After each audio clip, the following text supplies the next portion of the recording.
Hey, everybody, welcome back to our daily Bible reading plan. Today is Friday, August 6th. Want to give you just a little bit of a heads up, a little bit under the weather. I got a fever last night, which is really weird, and this morning I'm just not feeling totally great. So just take it easy on me a little bit. We'll do our best to get through it. I don't think it should be any problem. I'm not having a problem with my voice or anything, but I might cough a little bit. So we are in Ezra chapters 3 and 4. 1 Corinthians chapter 2, 6, through 3, 4, Psalm 28, and Proverbs 20, verses 24 and 25. So we're going to go ahead with Ezra chapter 3 and 4.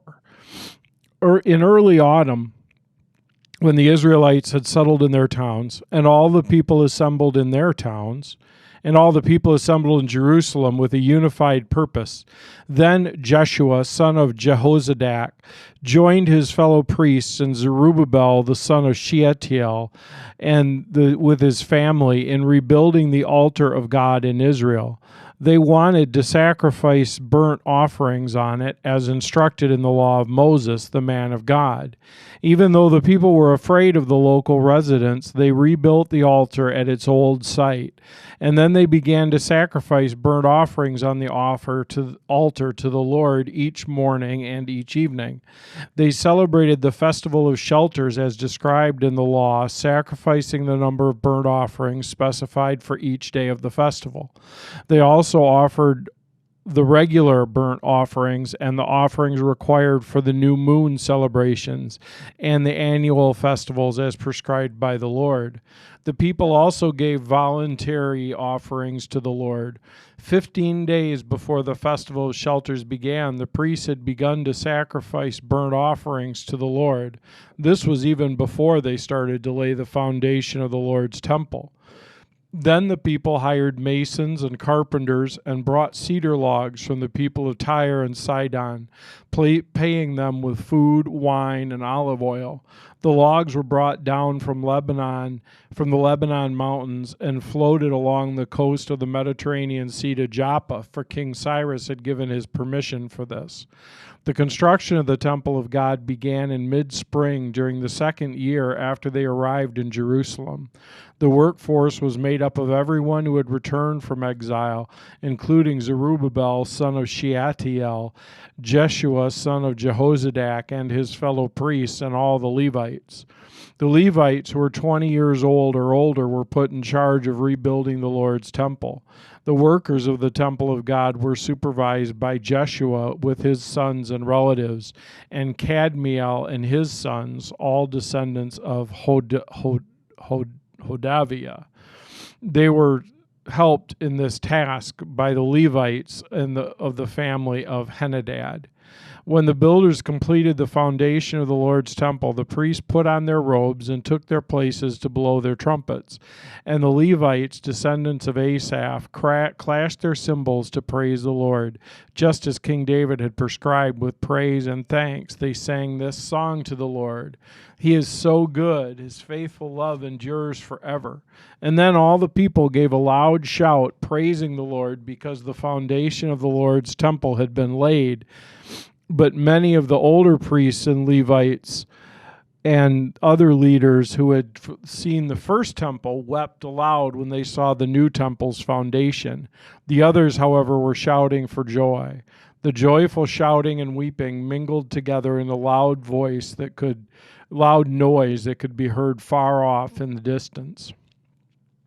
The enemies of Judah and Benjamin heard the exiles were rebuilding a temple of the Lord, the God of Israel. So they approached Zerubbabel and the other leaders and said, "Let us build with you, for we worshipped your God just as you do. We've sacrificed to him ever since King Esarhaddon of Assyria brought us here."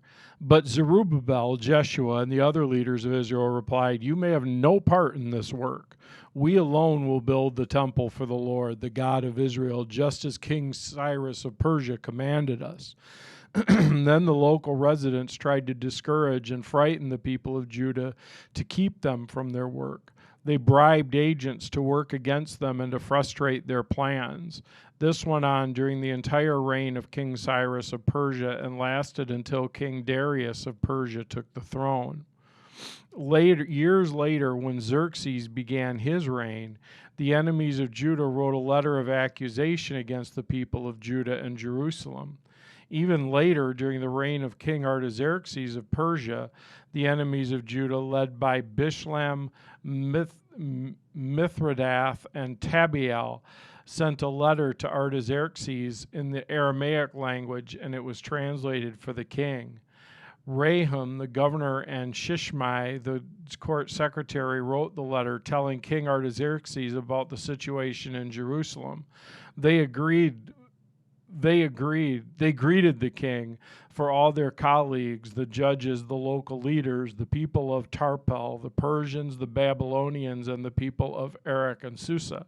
They also sent greetings from the rest of the people, whom the great noble Ashurbanipal, wow, look at that name, Ashurbanipal had deported and relocated in Samaria and throughout the neighboring lands. This is a copy of their letter.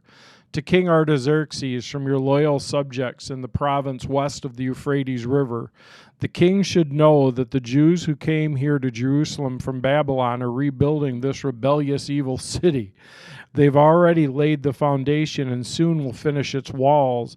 And the king should know that if this city is rebuilt and its walls are completed, it will be much to your disadvantage, for the Jews will then refuse to pay their tribute, customs, and tolls to you. Since we are your loyal subjects and do not want to see the king dishonored in this way, we've sent the king this information. We suggest that a search be made in your ancestors' records where you will discover what a rebellious city this has been in the past. In fact, it was destroyed because of its long and troublesome history of revolt against the kings and countries who controlled it. We declare to the king that if the city is rebuilt and its walls are completed, the province west of the Euphrates will be lost to you. The king Artaxerxes sent this reply: to Rahum, governor, Shishmai, the court secretary, and their colleagues living in Samaria and throughout the province west of the Euphrates River, greetings. The letter you sent has been translated and read to me. I ordered a search of the records and have found that Jerusalem has indeed been a hotbed of insurrection against many kings. In fact, rebellion and revolt are normal there. Powerful kings have ruled over Jerusalem and the entire province west of the Euphrates, receiving tribute, customs, and tolls. Therefore, issue orders to have these men stop their work. That city must not be rebuilt except at my express command. Be diligent and don't neglect this matter, for we must not permit the situation to harm the king's interests. When this letter from King Artaxerxes was read to Rahum, Shishmai, and their colleagues, they hurried to Jerusalem. Then, with a show of strength, they forced the Jews to stop building. We're going to go to 1 Corinthians, and we're going to be in chapter 2, verse 6, down through chapter 3, verse 4. Yet, when I'm among mature believers, I do speak with words of wisdom, but not the kind of wisdom that belongs to this world or to the rulers of this world who are soon forgotten. No, the wisdom we speak is of the mystery of God, His plan that was previously hidden, even though He made it for our ultimate glory before the world began. But the rulers of this world have not yet understood it. If they had, they would not have crucified our glorious Lord. That's what the scriptures mean when they say no eye has seen, no ear has heard, and no mind has imagined what God has prepared for those who love Him. But it was to us that God revealed these things by His Spirit, for His Spirit searches out everything and shows us God's deep secrets. No one can know a person's thoughts except that person's own spirit, and no one can know God's thoughts except God's own spirit. And we have received God's Spirit, not the world's spirit, so we can know the wonderful things that God has freely given us. When we tell you these things, we do not use words that come from human wisdom. Instead, we speak words given to us by the Spirit, using the Spirit's words to explain spiritual truths. But people who aren't spiritual can't receive these truths from God's Spirit. It all sounds foolish to them, and they can't understand it, for only those who are spiritual can understand what the Spirit means. Those who are spiritual can evaluate all things, but they themselves cannot be evaluated by others. For who can know the Lord's thoughts? Who knows enough to teach him? But we understand these things, for we have the mind of Christ. Brothers and sisters, when I was with you, I couldn't talk to you as I would to spiritual people. I had to talk as though you belonged to this world, or as though you were infants in Christ. I had to feed you with milk, not solid food, because you weren't ready for anything stronger, and you still aren't ready, for you're still controlled by your sinful nature. You're jealous of one another and quarrel with each other. Doesn't that prove that you're controlled by your sinful nature? Aren't you living like people in the world? When one of you says, I'm a follower of Paul, and another says, I follow Apollos, aren't you acting just like the people of the world? Go back to Psalm. Let's see, we go back to Psalm 28, verses 1 through 9. Psalm 28.